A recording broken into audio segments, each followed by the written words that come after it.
네, 저희가 어렵게 이분을 다시 모셨습니다. 뭐 더 설명 안 드려도 될 것 같은데요. 명지대 우석진 교수와 함께합니다. 어서 오세요, 교수님. 예, 안녕하세요. 네. 청취자 영혼을 울리고 싶은 영혼의 경제학자 멘트가 바뀌셨습니다. 우석진입니다. 그거 더 좋습니다. 꼭 영혼을 좀 울려주시기 바랍니다. 영혼을 좀 울리고 싶습니다. 그러게요. 좀 우리 우석진 교수님이 좀 건강이 안 좋아서 저희와 함께하다가 잠시 하차하는 일이 이렇게 발생을 했는데 워낙 건강이 중요하긴 하지만 또 우리 촌철님들이 너무나 우석진 교수를 좋아하기 때문에 예. 저희가 아주 신중하면서도 어렵게 예, 교수님을 감사합니다. 모셨는데 매주 모시기는 좀 힘들고요. 앞으로 격주로 수요일 이 시간에 우석진 교수와 함께하도록 하겠습니다. 예. 소감이 어떠십니까? 지금 나라가 좀 어렵잖아요. 음. 특히 이제 경제 부분은 뭐 촌촌님도 다 아시겠지만 상당히 어려운데 요거를 조금 그냥 뭐 수치 이런 것뿐만 아니고 네. 이런 어떤 정치적인 맥락에서 이렇게 같이 좀 짚어줄 사람이 좀 필요할 것 같아요. 그렇죠. 그래서 그런 건 또 제가 또 비교가 있기 때문에 제가 나와서 이거 해야 된다. 그런 생각이 좀 들었어요. 예. 그래서 뭐 제가 매주는 못 나오지만은 한 두 주에 한 번씩 매주 나와서 나오셔도 돼, 사실. 근데 건강이 우선이니까. 예, 매주 나오는 거는 건강이 우선이니까. 워낙 이제 힘드니까 한 두 주에 한 번 정도 나와서 그 뭐 현안 중심으로 네. 경제 이론하고 그다음에 정치적 맥락 이렇게 엮어가지고 한번 그러니까요. 말씀 한번 드려보겠습니다. 저희가 이제 이 코너를 그까지 운영하는 취지는 일관됐는데 정치와 경제는 분리될 수 없고 분리해서도 안 된다. 그렇죠. 이것이. 그렇죠. 원래 경제라고 하는 뜻이 경세재민이잖아요. 그렇죠. 이미 거기에는 정치라는 게 포함이 되어 있는 거 아닙니까? 원래 이제 경제학의 옛날 이름이 정치 경제학이었어요. 맞아요. 정치 경제. 예, 그래서 제가 뭐 그 막스 얘기도 하기 좀 그렇지만은 막스가 처음에 나온 게 정치 경제학 비판이다. 맞아요. 그렇게 하면서 나온 거거든요. 맞아요. 그래서 그 전에 경제학 이름이 원래 정치 경제학이다. 저희가 교과서 때 배우는 리카도나 이럴 때도 정치 경제 이렇게 경제학이죠. 용어를 썼었죠. 그냥. 예, 그래서 뭐 정치와 경제는 뗄 수 없는 관계고 물론 이제 그 경제학이 추구하는 거하고 정치학이 추구하는 거는 서로 약간 조금씩 달라요. 그런데 경제학이라고 하는 거는 조금 너무 멀리 가는 것 같지만 약간 시장을 통한 혹은 가격을 통한 자원 배분을 강조한다고 치면은 정치는 이제 힘에 의한 자원 배분을 좀 강조를 하거든요. 그래서 근데 그게 두 개가 이제 서로 이제 믹스가 됐을 때 이제 우리가 보는 현실 경제 정책 이런 것들이 나오는 거거든요. 그래서 그런 맥락에서 보지 않으면은 사실 경제 정책 그 자체로만은 이해하기가 좀 어렵죠. 그러니까요. 그래서 그걸 같이 봐줄 필요가 있다. 이제 네. 그런 측면에서 제가 한번 해설을 해드린다. 그렇죠. 어디에서도 들을 수 없는 정치 경제 이야기를 우석진 교수가 책임져 주신다는 말씀입니다. 뭐 신수님, 박선희님, 딩동댕님, 임금님교회 캔디님 여러분들이 아주 격하게 지금 반겨주시고 있고 박선희님 같은 경우 격주라도 뵐 수 있으니 너무 기쁩니다라고 이렇게 댓글을 달아주셨습니다. 감사합니다. 네. 우리 촌철님들의 격한 환영 인사 전해드리면서 슈퍼챗이라도 받아야 될 것 같아요. 여기는 MBC다 보니까 우리 따로 어떻게 하나 같아요. 농담입니다. 자. 사장님이 좋아하기 슈퍼챗 받아가지고 MBC에 기여를 해야. 본론으로 들어가죠. 우리 우석진 교수가 돌아온 건 참 좋은 일인데 또 한 사람이 돌아왔다는 얘기가 있습니다. 누구를 말씀하시는 겁니까? 이제 그 말씀 드리기 전에 제가 기재부 얘기를 조금 해드리고 싶은데 기재부에서 뭐가 있냐면은 연말이 되면은 기재부 노조에서 매년 닮고 싶은 상사 투표를 해요. 내부 인기 투표네요. 인기 투표입니다. 그래서 그 기재부 직원들 투표를 하는데 이게 굉장히 중요한 투표입니다. 장관이 1등 나와야 되는 거 아니에요? 장관이 보통 안 나오는데 올해 그러니까 작년에 투표한 거에 추경호 장관이 이제 최다 득표를 했어요. 그 굉장히 오랜만에 된 건데 이게 얼마나 중요하냐면은 기재부 직원들이 보통 이제 출장 가잖아요. 출장 갈 때 이 투표가 있으면 이 투표를 먼저 하고 갑니다. 그 정도예요? 투표율 기가? 혹시 원격으로도 할 수 있냐? 막 이렇게 물어볼 정도로 이게 굉장히 중요하고. 여기 뽑히는 거는 상당히 중요한 이제 의미를 가져요. 그럼 이제 승진 이런 거하고도 연결이 되나요? 아무래도 이제 고위층 상사니까 상사들 뭐 고위 공무원단에서 누가 더 올라가느냐 이런 것들은 이런 평판이 또 이게 평판이잖아요. 그렇죠, 평판이 그렇죠. 굉장히 영향을 받는데 추경호 장관이 이제 오랜만에 장관으로서는 최다 투표를 했어요. 그래서 그 안에서는 추경호 장관이 좀 인기가 좀 있구나. 그래서 뭐 여러 가지 볼 수 있는데 뭐 사람들 이름도 잘 외우고 많이 막 이렇게 쥐잡듯이 혼내지도 않고 온화하다고 그러고 역시 정치인 출신이라 그런가? 뭐 옛날부터 뭐 그런 약간 막 이렇게 나대는 성격은 아니잖아요. 예. 그래서 인기가 있었다고 해요. 그래서 제가 이제 생각해 본 게 추경호 장관은 누구를 좋은 상사로 생각을 했을까 그런 생각을 이제 한번 해봤는데 그런 생각 갖고 있다가 제가 이제 최근에 제가 이제 그 일종의 기재부 스토커거든요. 사생 팬이에요.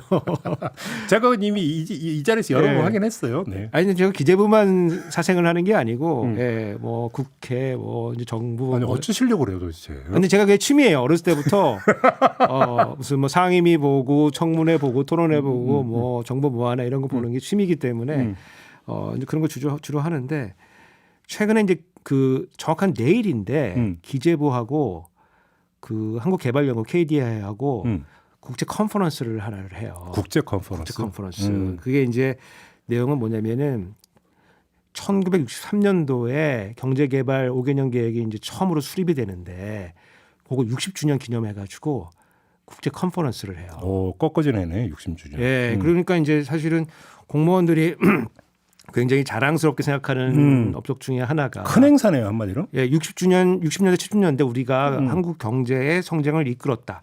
뭐 개발 연대라고 표현하기도 하고 뭐 계획 경제가 조금 섞였다고 표현을 하기도 하고 뭐 후진국에서 중진국, 선진국으로 발돋움하는 그런 거를 우리가 쌓았다. 그러니까 공무원으로서 기재부 공무원으로 봤을 때는 굉장히 중요한 행사죠. 그리고 뭔가 좀 그동안 자랑할 게 별로 없었는데 그래도 우리가 옛날에 이런 거 했다. 뭐 이런 이제 행사를 치르는데 이때 이제 기조 발제자로서 기조 발제라고 하는 건 굉장히 제일 중요한 그렇죠. 그 행사에서 가장 중요한 발제 아니겠습니까? 근데 발제자로서 강경식 전 총리가 와서 발제를 한다. 강경식 IMF 때 그분. 그렇죠. 그때 경제부총리였죠 그때. 그러니까 이분이 뭘 주제로 발표를 하냐면은 한국 경제의 오늘과 내일을 주제로 이제 발제를 하기로 돼 있는데 내용은 아직 저는 못 봤어요. 어떤 내용을 할지. 근데 이제 뭐 아주 젊으신 분들은 기억이 안 나시겠지만은 우리 경제 이 사회 발전을 보면은 IMF 그 외환 위기라고 하는 거를 빼놓고 얘기할 수는 없는 거거든요. 아니 사실 따지고 보면 그 단군 이래 최대 환난이라고 했던 게 IMF였습니다. 환란일 뿐만 아니라 경제 위기 중에 그런 경제 위기가 없던 거고 지금의 문맥에서 봐도 지금 생기고 있는 모든 경제적 사회적 문제의 근원이 바로 이 IMF 위기에서 찾을 수가 있는 거거든요. 수백만이 직장에서 해고되고 가정 파탄 나고 노숙자 양산되고 기업 도산하고 난리가 났었던 게 그때죠. 그런 것도 그렇고 근데 지금 이제 우리 고3 입시할 때 다 의대를 가려고 하잖아요. 옛날만 해도 뭐 물리학과도 가고 기계공학과도 가고 전자공학과도 가고 그랬는데 그렇죠. 지금 다 의대, 치대 뭐 이렇게 가려고 하는데 그런 경향이 생기게 된 게 또 이 IMF 위기이기도 하거든요. 왜냐면은 그때 수많은 노동자들이 이제 근로자들 일자리에 있는데 이런 전문직 자격증 갖고 있는 사람들 빼고는 대부분 일자리 많이 잃었거든요. 그렇죠. 공학자들 뭐 연구원들 다 잃었고 회사원들 뭐 포함해가지고. 그렇죠. 근데 그것에 이제 근원이 된 게 이제 IMF 위기인데 그때 경제를 담당했던 사람이 강경식입니다. 그러니까요. 그때 그래서 물론 이제 이 IMF 위기 이 외환 위기의 책임을 어떻게 공무원 한 사람에게 다 돌릴 수 있느냐? 그거는 아니죠. 그거는 뭐 70년대 80년대부터 시작해서 뭐 우리 코너가 정경유착이긴 하지만은 누적돼 있던 정경유착 이 유착과 저 유착은 다르고 뭐 하여간 그런 것들이 이제 누적이 되면서 그때 이제 터지게 된 건데 뭐 강경식이 없었어도 터지게 될 거 아니었겠느냐 이렇게 생각해 볼 수도 있겠지만은 최소한 강경식이 잘 했으면은 그러한 위기의 크기는 조금 최소화시킬 수 있던 거 아니냐 이제 이런 생각을 해볼 수가 있는 거고. 그때 IMF 위기가 있기 몇 달 전에 그 위기 신호를 감지해서 그러니까 이거 위기 올 수 있다라고 경고가 나왔는데 그걸 막았던 게 그때 강경식 경제부총리 아닙니까? 그런 얘기가 있죠. 왜냐하면 이제 그러니까 1997년도 이제가 들었으면은 여러 가지 지표들이 굉장히 안 좋아지는데 그리고 위기를 가르치고 있는 거니까 이제 사람들이 특히 경제학자들이 문제가 생길 수 있다라고 하는 보고서들을 내기 시작을 했는데 네.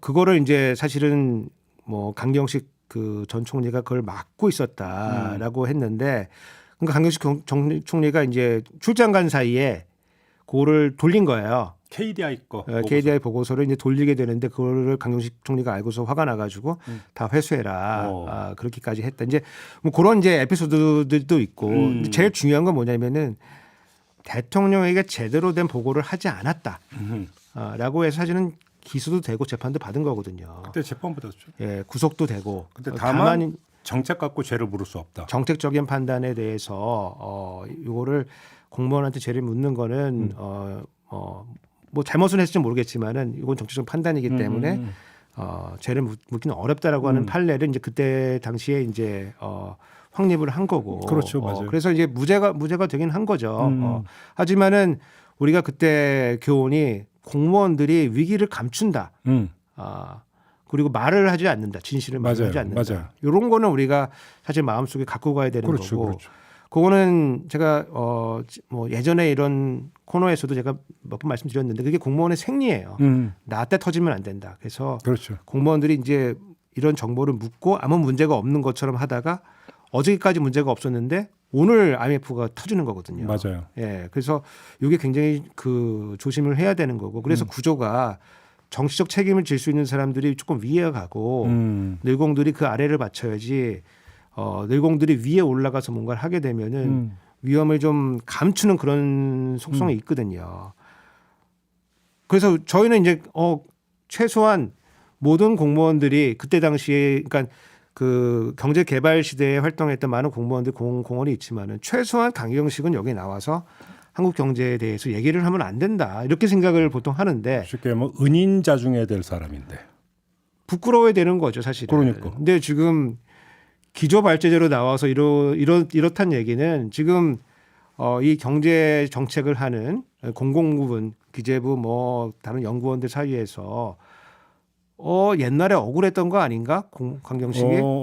그런 시각을 깔고 있다. 저는 그렇게 봐요. 그러면 그건 진짜 문제죠. 저는 그렇게 봐요. 왜냐하면 이게 기조발제자라고 하는 게 이게 그 기재부의 중요한 행사이기 때문에 여러 결제 단계를 밟고 올라갈 거 아니겠습니까?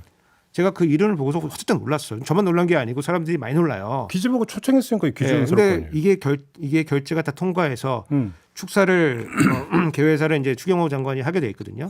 그 얘기는 추경호 장관도 오케이 했단 얘기예요. 최종 결재권자니까. 최종 결재권자니까. 그렇단 얘기는 우리 공무원이 당시 억울하게 당했다. 이렇게 생각하는 거 아니냐. 그런 그 문제 심각한 거죠. 근데 그런 분위기가 지금 됐다는 거고 제가 이제 이걸 왜 우려하냐면은 이런 분위기가 됐다는 거는 정보를 제대로 그렇게 공개를 하지 않아도 사실은 되는 거다. 이게 국가 국민을 위해서라고 하는 미명이면은 되는 거다. 오히려 그때 강경식 판결이 그 강하게 준 것도 있죠. 그런 점에서. 그렇죠. 예, 그렇죠. 그러니까 제가 지금 이게 그 문제라고 보는 게 지금 그 옛날 그 책임을 물어서 그런 게 아니고 지금 지표가 안 좋아요. 그렇죠. 지표가 물론 지금 지표가 안 좋다고 옛날 같은 IMF 위기가 오는 거냐 그거는 아니에요. 그때하고 지금 상황은 굉장히 달라요. 우리 경제도 많이 컸고 그리고 위기에 대한 준비도 많이 돼 있어요. 그래서 같은 위기가 오는 건 아니에요. 근데 다른 양태의 위기가 지금 올 수가 있어요. 그리고 소위 말하는 쌍둥이 적자. 우리가 무역 수지가 계속 적자고. 그렇죠. 예, 거기에다가 재정도 지금 무지하게 지금 적자거든요. 그런 상황 하에서 그럼 이거를 벗어나려고 하면은 제일 먼저 해야 되는 게 이런 위기 상태다라는 거를 서로 인정을 하고 어떻게 해결책을 찾아 나갈 것인가를 사실은 정치권에서 논의를 이제 해야 되는데 그렇죠. 지금 나오고 있는 거는 뭐 며칠 전에는 이제 뭐 기재위도 있었지만은 뭐 문제 없다. 이거 다 극복할 수 있는 거고 상저하고다. 맞아요. 그 얘기 많이 지금은 조금 어려워 보이지만은 하반기 되면 좋아. 하반기 되면 우리 좋아지고 우리 아무 문제 없다. 그렇죠. 이렇게 넘어가서는 뭉치고 넘어가서는 이제 곤란한데 이게 추경호 장관의 지금 스탠스가 그런 것 같아요. 기재부도 그런 것 같고. 그러면 이게 어디서 나온 거냐? 그러면 이게 97년도 그 당시 모습하고 지금 마치 닮아 있다 이게 그런 의미에서 강경식 그 전 총리가 여기서 기조발제를 하는 게 예사롭지가 않다. 저는 이제 뭐 그렇게 보는 거고 요즘 하는 용어로 심리적, 느낌적 IMF 근방에 와 있다. 심리적, 심리적, 느낌적으로 예, 심리적 G8 뭐 예. 얘기가 나왔었죠. G8은 좀 오래된 얘기고 G8이죠. G8. G8. 예. 예. 예. 그래서 심리적, 느낌적으로 IMF 위기 근방에 와 있는 거 아니냐. 왜냐하면 지금 이런 위기에 대응할 수 있는 수단들을 좀 가동을 좀 해줘야 되는데 왜냐하면 우리 97년도 보면은 그 당시에 뭐 금융 개혁도 해야 되고 무슨 개혁도 해야 된다가 내부 논의가 있었어요. 내부 논의가 있었는데 정치권하고 잘 합의를 못 봤기 때문에 진도를 못 나갔어요. 근데 그런 합의가 안 된 근저에는 정보가 잘 유통을 되지 않기 때문에 그렇죠. 경제 상황에 대한 판단이 너무 다 달랐거든요. 아무 문제가 없다 그러니까 조금 뒤로 미루자. 뭐 이런 것들이 있었는데 갑자기 IMF가 와가지고 예. 순식간에 막 금리를 뭐 30%대로 올리고 아유, 그때 생각하면 아유. 해고를 시키고 예. 뭐 금융자유화로 하고 뭐 우리 국민이 진짜 견딜 수 없을 정도로 예. IMF 위기를 겪은 거고 IMF도 나중에 보면은 우리가 그렇게까지 할 필요가 있었냐. 그러니까요. 그런 예. 반성의 얘기도 좀 나왔던 거고. 맞아요. 당시의 고생은 국민들이 한 거지 공무원들은 한 건 아니거든요. 공무원들은 오히려 더 신났죠. 근데 그런 장본인을 부른다. 기조연설자로. 기조연설자로 내일 와서 하는데 제가 또 유튜브 켜놓고 무슨 얘기 하는지. 그렇다고 기조연설하면서 반성할 것 같지는 않은데요. 한국 경제 과거 미래에 대해서 얘기를 한다 그러니까 거기서 반성문 쓸 건 아니잖아요. 그러니까, 내가 잘못했다. 그러니까. 자기가 잘한 것만 할 거 아니겠습니까? 에이. 그래서 좀 지금 지금 상황이 녹록치가 않다. 교수님께 심리적 IMF 근처에 와 있다고 했는데 다른 건 몰라도 기재부의 심리는 IMF 근처에 와 있는 건 맞는 것 같아요. 그렇죠. 예, 네. 그렇죠. 알겠습니다. 기재부 이야기 나온 김에 저번에 이제 저희 본방에서 빵꾸라고 하는 표현을 여러 번 쓰셔갖고 제가 아유 힘들었는데 펑크라고 하는 거 빵꾸라고 하셔가지고 왜냐면 저희가 유튜브 그때 본방이었죠. 네, 본방이어서 본방이어가지고 죄송한데 아무튼 왜냐면 펑크라 그러면은 느낌이 좀 잘 안 살아요. 우리가 그 폄훼한다는 표현 있잖아요. 폄훼. 참 어려운 말이죠. 폄훼. 네, 근데 폄훼한다 그러면은 아무래도 이게 느낌이 안 살아요. 폄하한다 이래야지. 예. 그러니까 여기서는 유튜브니까 이제 빵꾸라는 표현을 써도 돼요. 예. 세수 빵꾸 이야기가 나왔잖아요. 예. 그때 이제 진단을 해주셨고. 근데 불용 이야기가 지금 나오고 있습니다. 이게 무슨 이야기입니까 이게? 이제 불용이라고 하는 거는 예산의 편성은 됐는데 그만큼 돈을 안 쓴다는 얘기예요. 안 쓴 거죠. 예, 그래서 뭐 여기 뭐 시선 집중 팀에도 뭐 예산 담당하시는 분이 있는지 모르겠지만은 예산 담당자가 제일 힘들어하는 거 예산 따오는 거예요. 그렇죠. 예산 따오는 걸 굉장히 힘들어합니다. 그렇죠. 그 힘들어하고 두 번째로 싫어하는 거는 따온 예산을 안 쓰는 거예요. 그렇지. 예, 그거 안 쓰면은 걔네가 미칩니다, 진짜. 그래요. 예, 왜냐면은 예산을 안 쓰면은 그 다음 해 예산 짤 때 돈을 안 줘요. 그래서 연말에 보도블럭 갈아엎고 막 이러는 보도블록을 까야든지 아니면 가로수를 가고 고치를 하든지 안 그러면 행사를 열든지 출장을 가든지 어떤 식으로든 소진을 다 합니다. 예. 그래서 불용이라고 하는 거는 기본적으로 뭐 정부뿐만 아니고 어느 회사 어느 조직을 가도 제일 싫어해요. 편성한 거는 쓰게 다 돼 있습니다. 그렇죠. 근데 불용이 나요. 하다 보면 불용이 나요. 그래서 가장 비근한 예로 2020년도에 원래는 그 동경 올림픽이 있어가지고 네, 그랬었죠. 국가대표도 가야 되잖아요. 그렇죠. 국가대표도 가고 훈련도 해야 되고 그러니까 예산이 몇천억대가 잡혀 있었어요. 근데 코로나 때문에 동경 올림픽이 안 열렸잖아요. 그렇죠.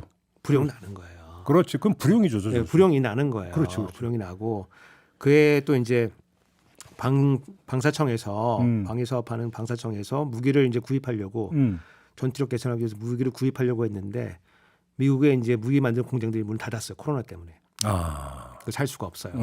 사고 싶어도 살 수가 없어요. 그런 불용이 나는 거예요. 그거는 2월 하면 되는 거 아니에요? 그런 거는?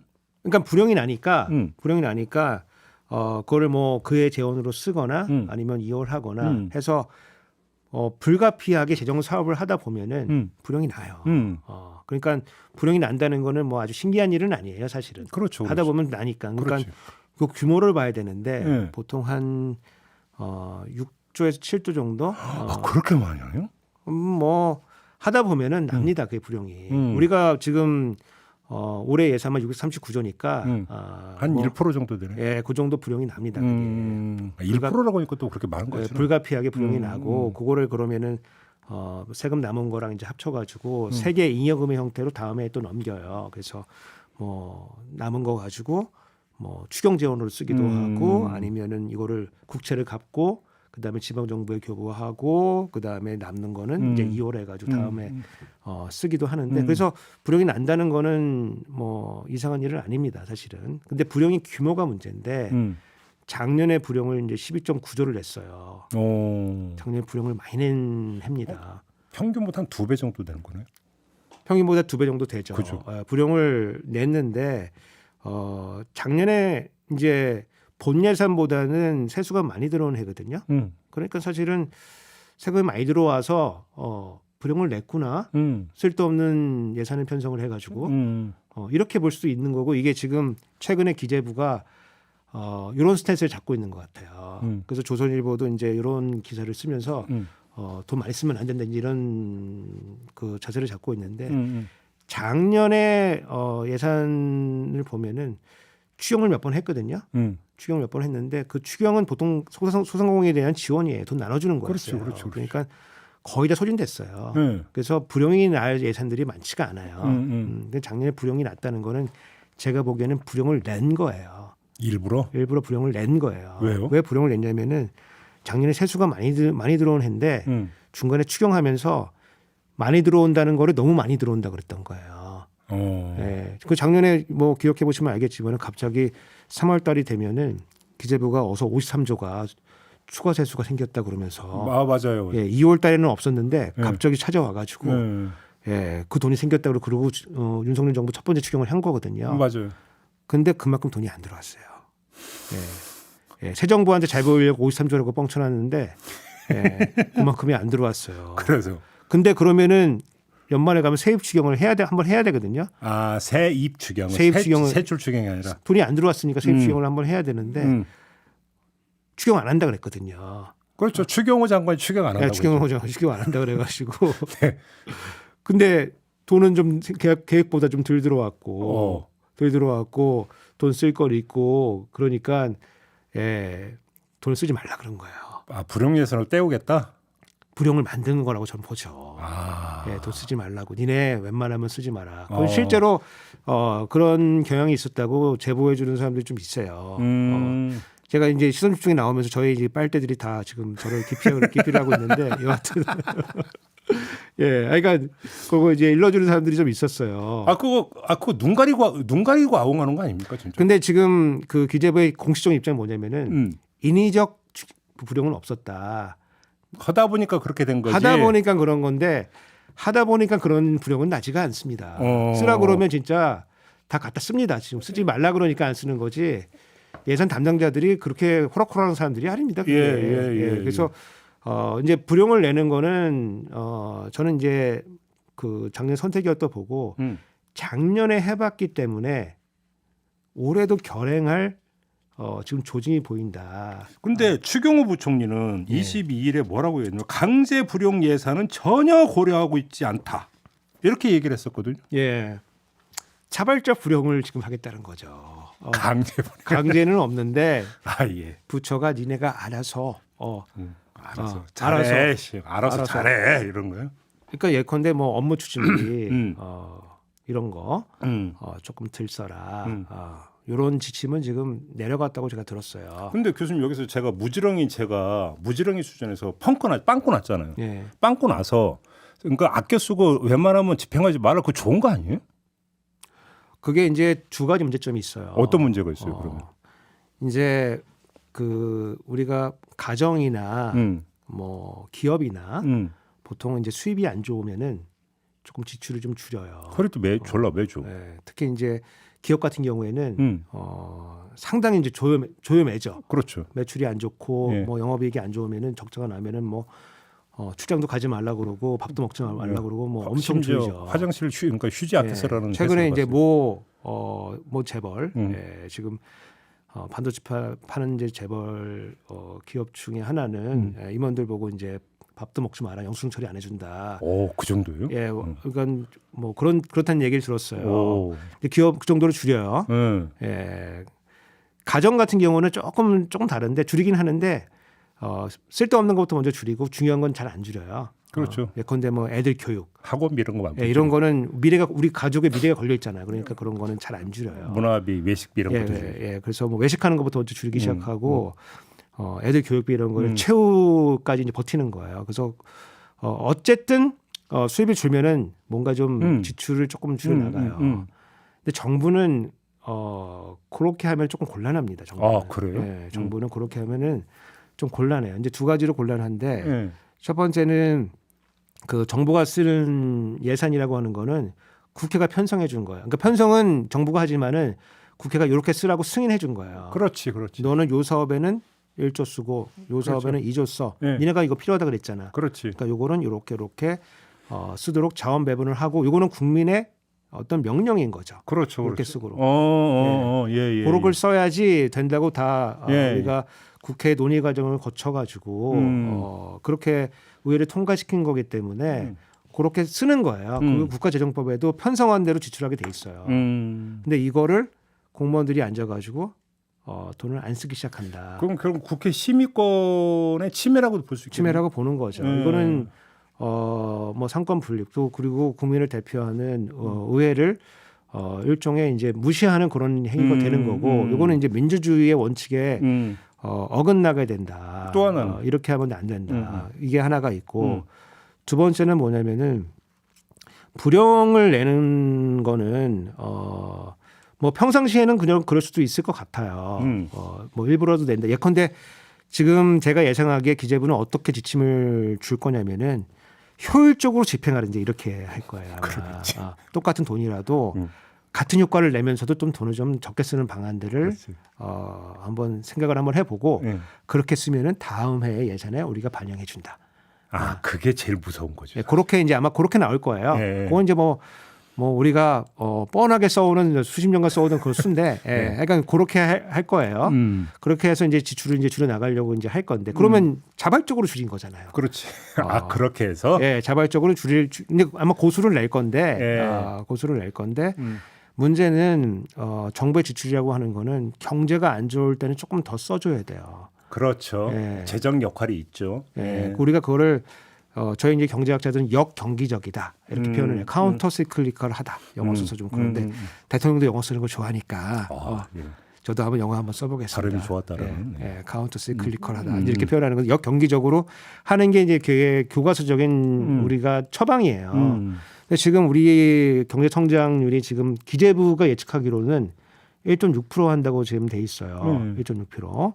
그리고 다른 연구기관, 예측기관들은 다 지금 하향 조정하고 있는데 기재부만 지금 안 하고 있어요. 근데 그래도 지금 1.6%는 최근 몇 년 아예 그러니까 그 코로나 시기에 2020년을 제외하면 가장 낮은 축이거든요. 그러니까 저성장 국면이에요. 그렇죠. 지금. 그렇지.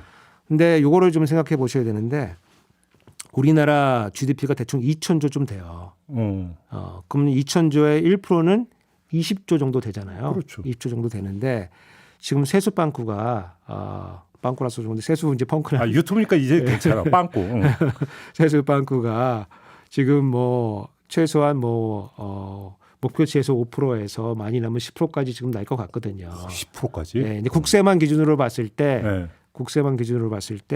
국세가 지금 400조 들어온다 예상하고 있기 때문에 5%면 20조고 10%면 40조가 이제 펑크가 나는 거고 이제 제가 이제 국세만 말씀드렸는데 국가의 수입은 국세만 있는 건 아니에요. 그럼요. 예컨대 뭐 기금 수입도 있고 여러 가지 잡수 있고 이런 건데 이런 게 다 경제 활동과 다 연결된 거예요. 그렇죠, 예컨대 그렇죠.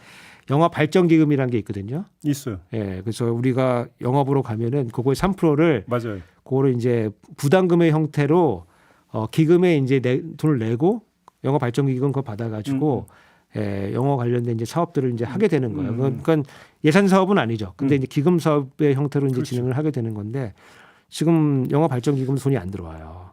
요즘 영화를 안 보니까 잘 안 찾는다고. 예, 잘 안 보니까. 그리고 이런 부담금들이 전부 대부분 다 경제 활동하고 연결된 것들이거든요. 그러면 국세가 안 들어온다는 얘기는 경제 활동이 위축이 됐다는 얘기고 그렇지. 국세만 빵꾸가 나겠느냐. 그렇지. 그렇지. 다른 수입들도 다 빵꾸 나는 거거든요. 그렇지, 그렇지. 그러면은 상당 부분 20조 이상 4, 50조까지 이제 펑크가 난다고 봐야 되는 건데 그러면 만약에 이 줄어든 거를 메우기 위해서 이제 돈을 안 써서 만약에 20조를 안 쓰게 됐다. 불용을 냈다. 작년에 12.9조 냈는데 20조를 내게 됐다. 그러고 치면은 GDP의 1%가 빠지는 겁니다. 그러네. 근데 GDP의 정부 지출이 1%가 빠진다는 얘기는 우리가 이제 승수 효과라고 얘기를 하거든요. 재정 승수. 1조를 돈을 투입을 하면은 GDP가 1조 이상 올라요. 그래요? 승수 효과 때문에 뭐 이게 돈이 들어가면은 저희가 투입이라고 하는데 투입을 하게 되면은 이게 경제에 돌고 도니까 GDP가 1조 이상 올라가게 돼요. 근데 반대로 1조를 빼면은 1조 이상 빠져요. 승수 효과가 들어가기도 하지만은 빠지기도 하는 그렇지, 거거든요. 그렇지. 20조를 빼면은 GDP 1% 이상 소득이 빠지기 시작하는 거예요. 그러면은 나쁘게 보면은 지금 1.6%를 예상을 하는데 만약에 불용을 내기 시작한다 그러면은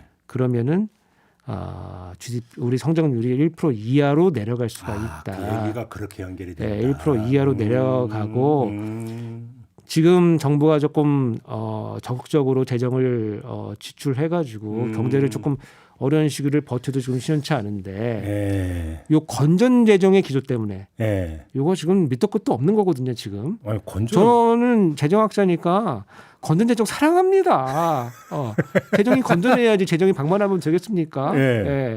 정치인들이 갖다가 돈 막 쓰면 되겠습니까? 사랑합니다.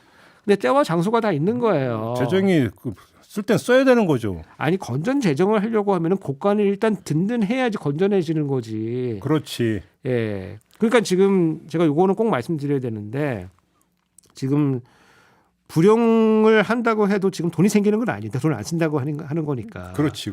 예. 근데 지금 세수가 지금 무지 안 들어오고 있잖아요. 그렇지. 근데 돈은 지금 나가야 되잖아요. 공무원들 월급도 나가야 그렇지, 되고 그렇지. 사업도 해야 되고. 그러니까 세수가 들어온다 그래도 지금 돈이 없어가지고 정부가 지금 난리가 난 것 같아요. 지금 말은 안 하지만은 지금 정부 내에서는 이렇게 제가 제 친구들한테 이렇게 쑥 물어보니까 지금 난리가 나서 기재부 내에 이제 국고국이라는 데가 있어요. 국고국. 국고국. 원래 이제 우리가 뭐 재무부, 뭐 기재부 이런 거를 세계적으로 트레저리라고 불러요. 그래서 미국도 재무부를 뭐 디파트먼트 오브 트레저리. 그 트레저리라고 하는 금고라는 뜻이거든요. 금고. 그래서 원래 재무부는 원래 사실 금고직이에요. 그렇지. 근데 지금 이제 기재부 내에서 국고국은 사실은 이런 말은 좀 그렇지만은 약간 한직 같은 거예요. 예. 왜냐면 뭐 기획하고 예산하고 뭐 경제 성장하고 세금 걷고 이런 거에 뒷받침하는 뭐 약간 뭐 회계부, 창고 관리. 예, 뭐 하여간 국고국이 별로 이렇게 인기가 있지는 않아요. 그래서 국고국장 그러면은 뭐 힘이 없지는 않지만은 그래도 뭐 아주 센 자리는 아니다 이렇게 보는데 요즘 국고국의 문지방이 달아난다. 그래요. 예, 거기서 이제 자금 배정을 해주거든요. 그래서 국고국이 조금 위상이 올라갔다. 돈이 없으니까 배정해주는 대로 돈을 써야 되기 때문에 여기가 문제가 생기고 그 다음에 이제 문제는 뭐냐면은 지금 단기적으로 돈이 없거든요. 문제가 어디서 터지냐면 돈이 없으니까 하는 차입을 엄청 해요. 그 얘기 저번에 한번 하셨지. 예, 한국에서 돈 빌려온다고. 한국에 돈 빌려오는데 보통은 한은에서 돈 빌리는 건 어떤 거냐면은 잠깐 돈이 없으니까 단기라면서 초단기. 초단기죠. 보통은 만기가 보름이 안 돼요. 평균으로 한 12, 13일 정도 되고 그러니까 이제 세금 들어올 건데 공무원도 월급 줘야 되니까 잠깐 돈이 없네. 그럼 돈 빌려줘. 1조 빌려줘. 그래서 1조 빌려다가 돈 쓰고 보름 있다 갚고 이렇게 쓰는 거예요. 이렇게 쓰는 게 보통 그래서 한 7천억, 8천억, 뭐 많아야 1조 이렇게 단기로 쓰는 건데 제가 또 이런 것도 확인하는 게 또 취미 아니겠습니까? 그래서 한은에 가서 대체 제재표를 보니까 지금 3월달까지 나와 있는데 3월달 30조를 넘게 빌렸어요. 3월에만? 3월에 우리가 지금 말짠이라고 표현하는데 3월 말에 지금 그 우리 정부의 마이너스 통장에 들어가 있는 빌린 돈이 30조 이상이다. 뭐 어마무시한 겁니다. 좀 심각하네요. 예, 어마무시한 겁니다. 그래서 그 문제가 이제 그 생겼던 데가 뭐 물론 30조 빌렸던 게 지금은 처음은 아니에요. 근데 박근혜 정부 때 많이 빌리면 이제 8조 가까이 빌렸던 적이 있거든요. 근데 그때는 좀 이해를 해줘야 되는 게 그 전 대통령이 MB였어요. 네. 지금 이제 MB 대통령이 뭐 아무 이상 없는 것처럼 청계천도 돌아다니시고 하시지만은 MB가 사실은 재정 측면에서 보면은 재정을 작사를 내놓고 가셨거든요. 4대강에만 뭐 22조 때려받고 그랬어요. 쓴 것뿐만 아니고 감세를 너무 많이 해가지고 돈이 안 들어오는 거예요. 그래서 박근혜 대통령이 이제 정권을 잡고 보니까 돈이 안 들어오는 거예요. 돈이 안 들어오다 보니까 어쩔 수 없이 중앙은행 차입을 많이 했어요. 그리고 박근혜 정부 때 좀 뭐 좋게 봐줄 게 뭐냐면은 돈이 이렇게 안 들어오니까 재정 개혁을 많이 했어요. 특히 이제 뭐 세입 측면에서 비과세 감면을 축소하고 증세를 좀 많이 했습니다. 증세를. 그래서 그 혜택을 문재인 정부도 보기도 해요. 초반에. 근데 지금 정부가 심각한 건 뭐냐면은 돈이 지금 안 들어오면은 세입을 확충할 생각을 해야 되는데 그럴 계획이 전혀 없어요. 그래서 이게 만성이 간다. 이제 악순환이 되네요. 예. 아니 해결할 방법이 지금 없어요. 지금 사실은 안 보여요. 이 얘기는 오늘 끝내야 될 얘기는 아닌 것 같은데 나중에 더 해야 될 것 같은데요. 잡혀갈 것 같아가지고. 그러니까 아니, 이미 제가 그러니까 아주 진지하게 말씀드렸는데 마음을 비우세요. 그러니까요. 마음을 예. 비우시고 정경유착에 집중하시면 될 것 같다. 이런 말씀을 드리면서 부활한 정경유착 시즌 2 했는데 앞으로 좀 맹활약 기대하고요, 교수님. 오늘 진짜 재밌게 잘 들었습니다. 내일 강경식 씨가 어떻게 기조연설인지 저도 한번 보도록 하겠습니다. 유튜브로 보겠습니다. 알겠습니다. 고맙습니다, 교수님. 예, 감사합니다. 명지대 우석진 교수와 함께했고요. 저도 함께 올라가겠습니다. 고맙습니다.